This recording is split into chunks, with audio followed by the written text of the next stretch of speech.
Olá pessoal, tudo bem? Eu sou o Fernando Rocha, esse é o nosso Saúde e Bem-Estar, que está começando agora.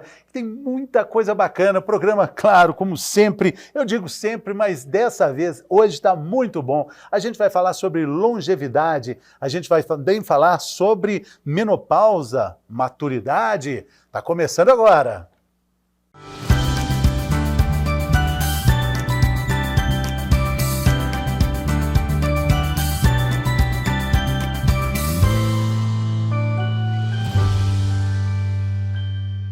Nesse primeiro bloco, eu tenho a grande alegria de receber aqui uma amiga, colega de vida e também de profissão, Roberta Zampetti. Ei, que alegria, gente. Roberta, te receber aqui. Oh, meu Deus! Para a gente falar de um assunto tão importante que faz parte da sua vida. Eu gosto de conversar com pessoas que o olho brilha quando falam sobre o assunto e além desse olho maravilhoso que você tem, seu olho brilha quando a gente fala sobre essa geração 60 a mais, a geração prateada. O Brasil tem hoje 54 milhões de pessoas com mais de 50 anos, tem um dado importante aqui, cerca de 14% das mulheres brasileiras têm mais de 60 anos também. A cada minuto uma pessoa no mundo faz 50 anos, Roberta. Uau! Não é bacana falar sobre isso? E o Brasil tem uma coisa interessante, que o Brasil é o país que envelhece com maior rapidez no mundo.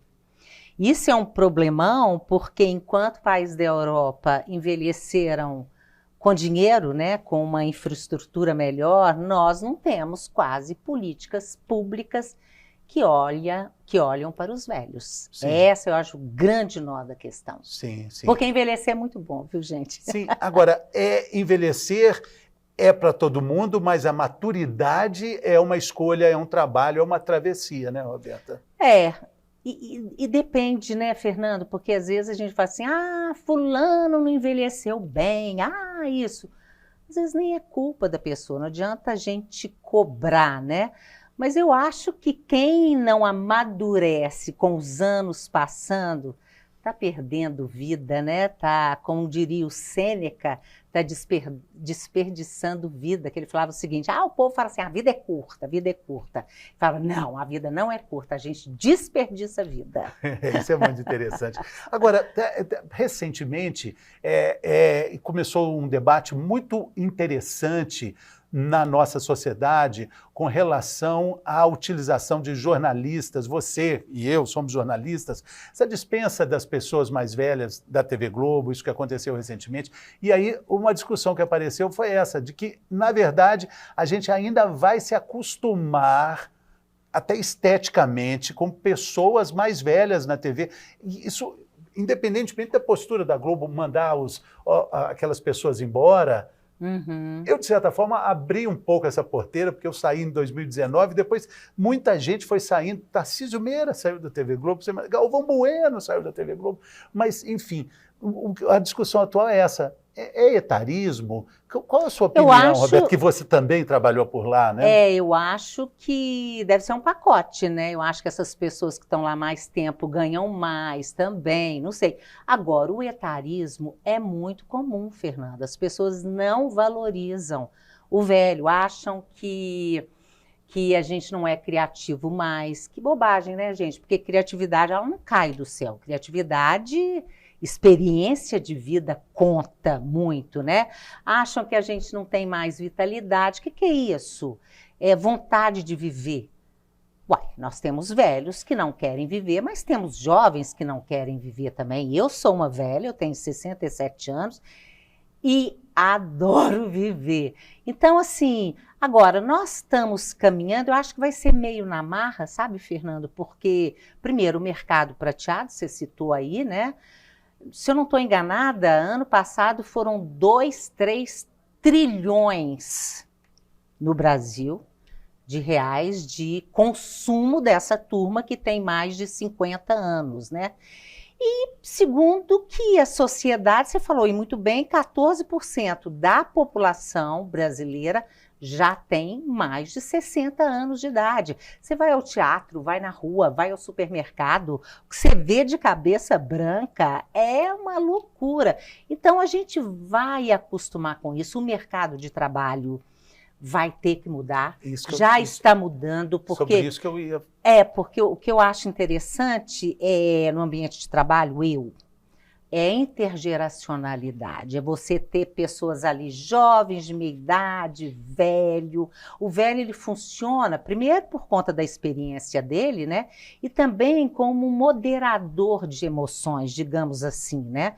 Então, por exemplo, quando eu estava lá na TV Minas ainda, eu já com mais de 60 anos, fazendo o programa Sou 60, né? Aí você vê o estagiário brigando, você fala assim, vai para sua casa, pensa direitinho, amanhã você volta.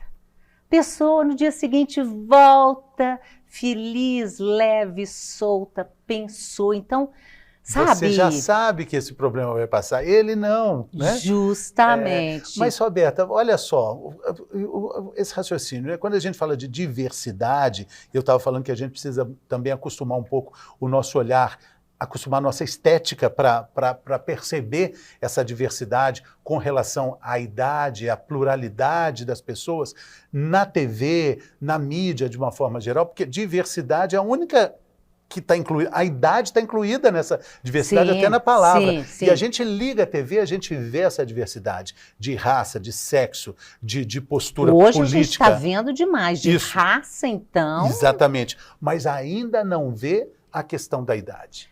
Vai chegar, Fernando. Eu também acho que vai chegar. Eu acho que vai chegar. Eu, assim...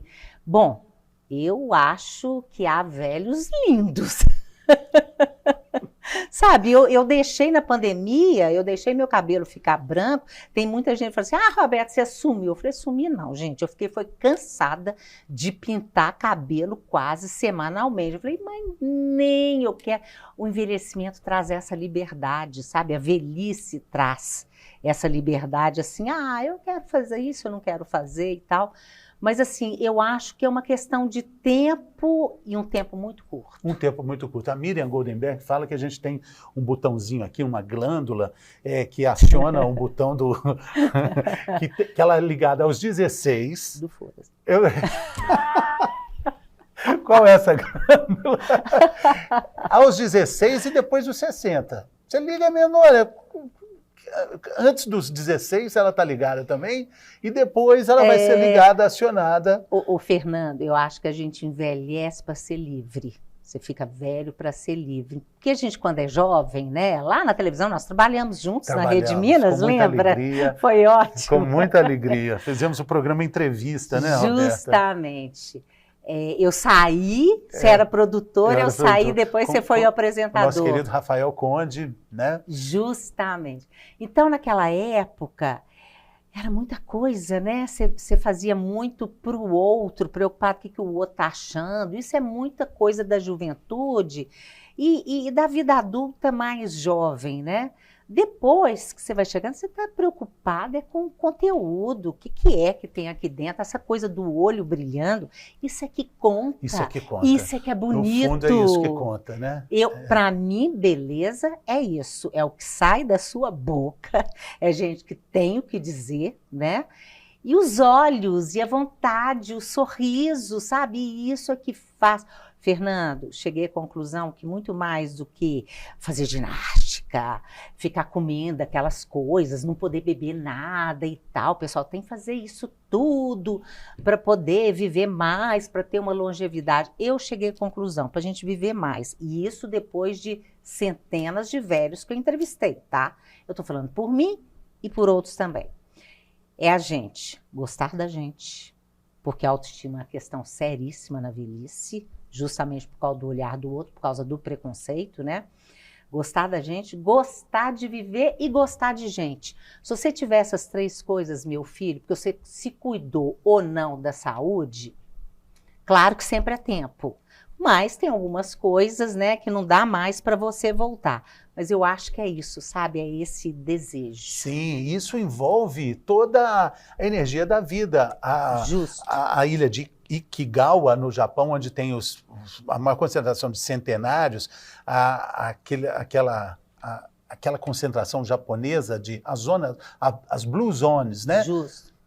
O primeiro mandamento é não se aposente, o trabalho não é um fardo. Não. Primeiro mandamento da ilha de Ikigawa. Uhum. Trabalhar é inerente ao ser humano, né? Trabalhar é algo que a gente constrói para honrar a nossa existência, né? Você sabe, quando eu estava escrevendo meu livro, eu fui para Sardenha, que é também uma das zonas verdes, né? E eu fiquei lá quase um mês, e os velhos lá, engraçado, né? Eles falam que é nessa ilha do Japão que tem o maior número de centenários.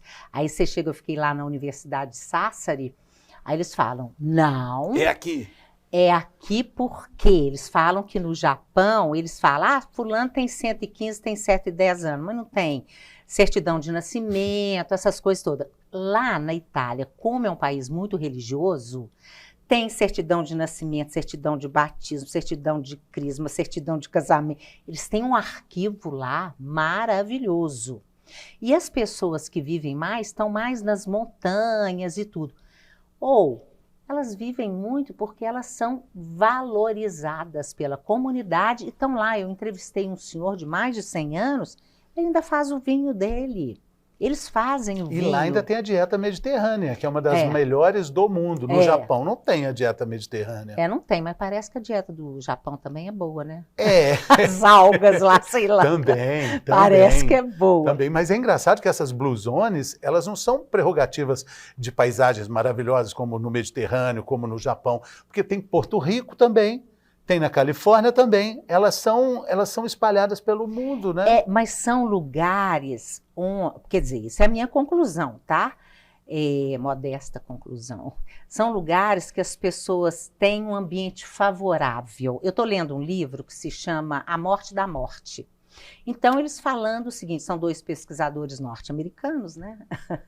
Aí eles falando o seguinte, com a inteligência artificial, agora com os avanços da ciência, em 1940, a partir disso, ninguém morre mais. Claro que morre de acidente, morre disso, de acidente de carro, essas coisas todas. Fora isso, a medicina vai estar tão avançada, a questão da inteligência artificial, que as pessoas vão viver, mas é muito. Sim. Mas... toda a página eles colocam, gente, em condições favoráveis. Aí eu fiquei assim, meu Deus, essa questão da inteligência artificial, ela vai excluir ainda mais gente, porque quem no mundo tem condições favoráveis, que é lugar livre de pouco estresse, que é o que tem essas zonas verdes, né? Azuis, desculpa. Pouco estresse, valorização, sabe? Sim. São essas coisas que a gente precisa para viver do ambiente, dos hábitos, né? Justamente. Mas é bom a gente entender o que você disse, né? Essa questão da presença estética desse público da geração prateada é só uma questão de tempo. A gente logo vai estar... E nós estamos tendo sorte, porque a gente está chegando aqui nessa época, né? Vai ser bom, né? Eu tô boba, porque você ainda é jovem. Sou jovem. Você não chegou nos 60 ainda. Eu tenho 56. Tá menino, eu tenho 67. Eu sou convidada para fazer coisa demais, gente. Então, e sabe o que a gente precisa também? Eu queria sua ajuda aqui para falar sobre isso, porque tem algumas questões que a gente precisa mudar, adaptar, igual quando a gente entende isso com relação à diversidade sexual e de raça também, palavras que a gente precisa mudar, quando a gente fala sobre isso também, por exemplo, a infantilização do velhinho, né? Você fala assim, os 60 são os novos 60. Gente, os 60 são os novos 60. A questão é que no Brasil, a juventude não é uma fase da vida, é um valor. Então, todo mundo assim, eu não sou velha, eu sou idosa, já começa por aí. E depois, eu não sou idosa não, eu tenho alma jovem. Eu falo assim, meu Deus, é diferente, por exemplo, eu posso ser uma velha jovial. O que é a jovialidade, diferente, né, da juventude, que é a alegria de viver. Que acontece em qualquer fase da vida, né? Qualquer fase da vida. Então, assim, Fernando, eu sou muito otimista, né? Tem uma boa que fala assim, eu não me sinto com essa idade. Então, não parece. Não parece a coisa mais gente, comum. Vamos anotar isso aí? Não é para falar, não parece. Quando Roberta Zampetti falou que tem 67. Antes o pessoal sempre falava para mim, não parece. Agora que eu tô com cabelo de branco, o povo quietou. Ou seja... O que tem que falar? Quando fala não parece, em vez de falar não parece, fala o quê? Você tá tão bem, você tá bonita, você tá bem... Mas isso são coisas da sociedade que estão mudando. Muito velho também chega, eu acho isso um perigo. Fala assim, você adivinha quantos anos que eu tenho? Quantos anos você acha que eu tenho? É claro que eu diminuo sempre uns 10, 20, para não correr o risco. Mas isso acontece demais. Então, gente, eu acho que nós estamos vivendo no Brasil um momento muito rico de discussão desses preconceitos e tal, está chamando atenção para isso tudo. Então, eu acho que a tendência é a gente chegar no lugar. Chegar no lugar. O velhinho não é bom falar, por quê? O velhinho ali... Velhinho porque diminutivo. Por exemplo, eu fui com uma senhora, amiga, num posto de saúde, tá?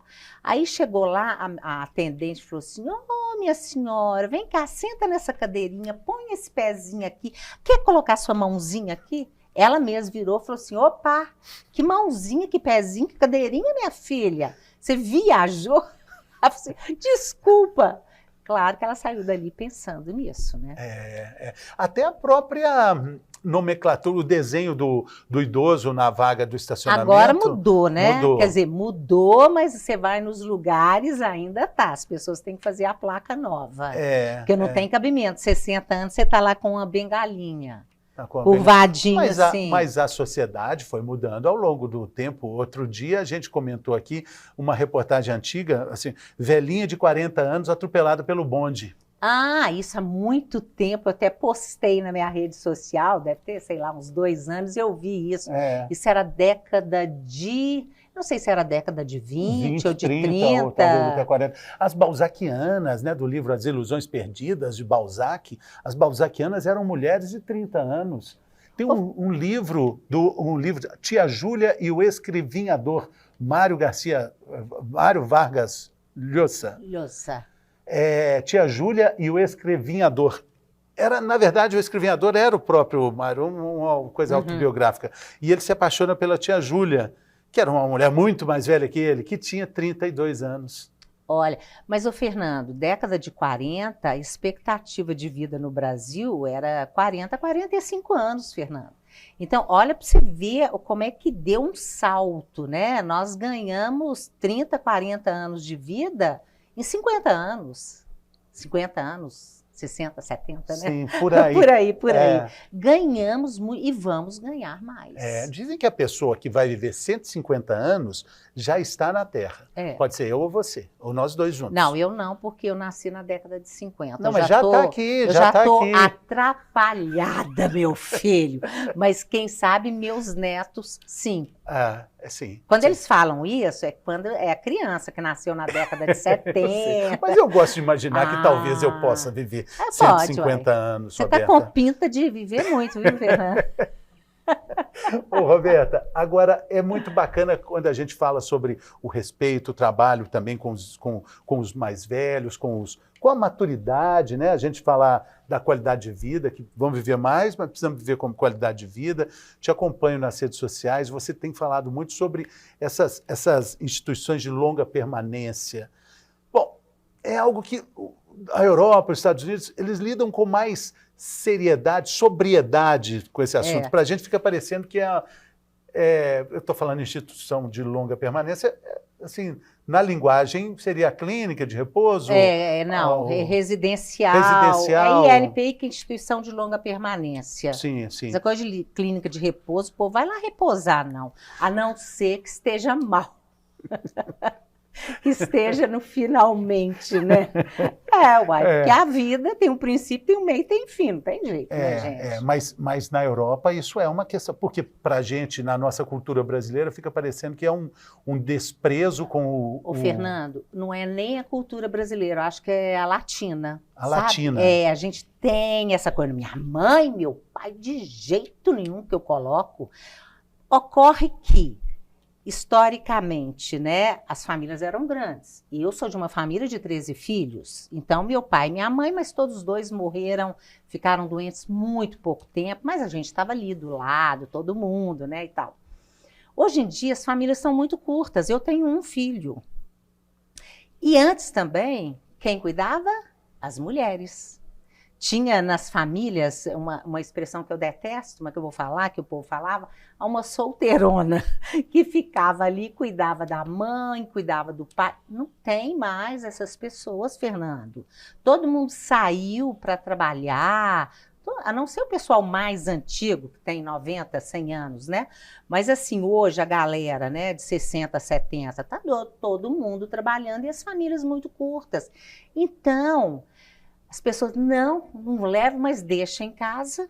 Às vezes tem condição de ter um cuidador, a pessoa fica sentada lá no sofá em frente a uma televisão, não tem interação com outras pessoas, não tem o cuidado que nós precisamos. E aí, meu caro amigo, o residencial, né?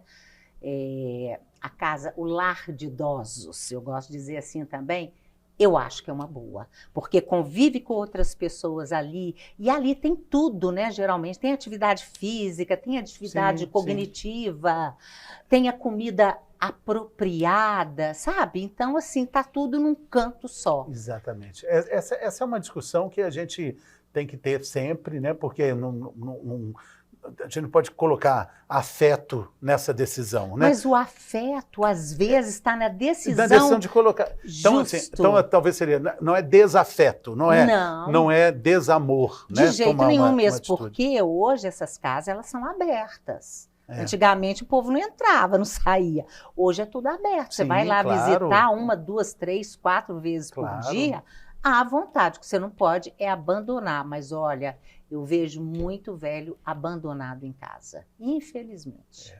Roberta, planos, futuro, quando você olha para frente, o que você enxerga, que Roberta você vê? Fernando, eu assim, hoje mesmo eu estava conversando isso com a minha irmã, eu tenho muito mais passado que futuro, óbvio, né? Então, eu não estou pensando muito na frente, não. Eu estou fazendo hoje, que se eu começar a pensar, peraí, será que eu vou viver mais 5, mais 10? É claro que você pode morrer daqui a 5 minutos. E isso independente da idade também. Estou falando assim, entendeu? Se tudo correr bem, né? Aí se eu vou ter 10, 15 ou 20, não sei. Então, eu não perco tempo mais. Eu quero fazer uma coisa, se eu posso, eu faço. Não quero fazer... Não faz. Não faço. Se eu posso também não fazer, mas coisas de trabalho. Eu tenho muita coisa, gente que me chama, não, isso não me interessa. Hoje eu brinco que eu faço uma curadoria emocional cotidiana. Que é isso na prática? Me chamam para um lugar. Você vai aqui, você vai receber um prêmio. Eu penso, peraí, esse negócio vai me acrescentar? Não vai me acrescentar, não quero não, muito obrigada, não estou podendo, estou muito apertada. Outra coisa, isso vai me acrescentar? Quando me chamaram para vir aqui, eu falei, que bom que você aceitou. Ser entrevistada pelo Fernando, vai me acrescentar. Não, sério mesmo. E você sabe que tem que vir no Elias Sunshine, porque senão ele vai ficar chateado também. O programa dele é muito legal. É muito bacana. Não, claro, mas assim... Eu acho isso, sabe? A gente tem que pensar, quer dizer, eu não tenho muito tempo, mas o que me acrescenta, eu tô dentro. Isso é muito bacana. E vou. Eu acho que o interessante da vida, eu acho que as pessoas gostam muito de história, Fernando, porque as histórias que você conta, tal, você vê que tem um princípio, um meio e um fim. A vida não, a vida tem o princípio, tem o meio. A gente não sabe como é que vai ser nosso final, Fernando. Você sabe? Não. Você arrisca? De jeito nenhum. Eu também não arrisco. Então, assim, vamos viver. O pessoal está muito batido essa coisa. Viva hoje. Né? Tá batido? Mas é isso mesmo. Você ficar com muita ansiedade, você vai acabar vivendo menos. Né? E vamos fazer o que a gente pode. Gente, o importante é ser feliz. E é isso mesmo. E Roberta Zampetti pode ser vista também no canal de YouTube que ela tem, que é fantástico. Sou 60. Sou 60. 60 numeral, tá, gente? Sou 60, o 6 e o 0. Isso. Né? O Instagram da Roberta também tem muita coisa legal, que é... Roberta Zampetti. Roberta Zampetti. E aí você vai acompanhar essa rotina fantástica dessa jornalista que eu admiro desde o século passado, que eu sou fã dela. Ah, eu também te admiro desde o século Roberta, passado. Gente, que bacana. nós somos privilegiados, Não né? é? Que bacana, né? Não, Puxa vida. vivendo 2 séculos. Valeu, Roberta. Muito obrigado, querida. Eu que te agradeço. Foi ótimo Tudo de ter você bom. aqui. E a gente faz intervalo, né? Intervalo, daqui a pouco a gente volta.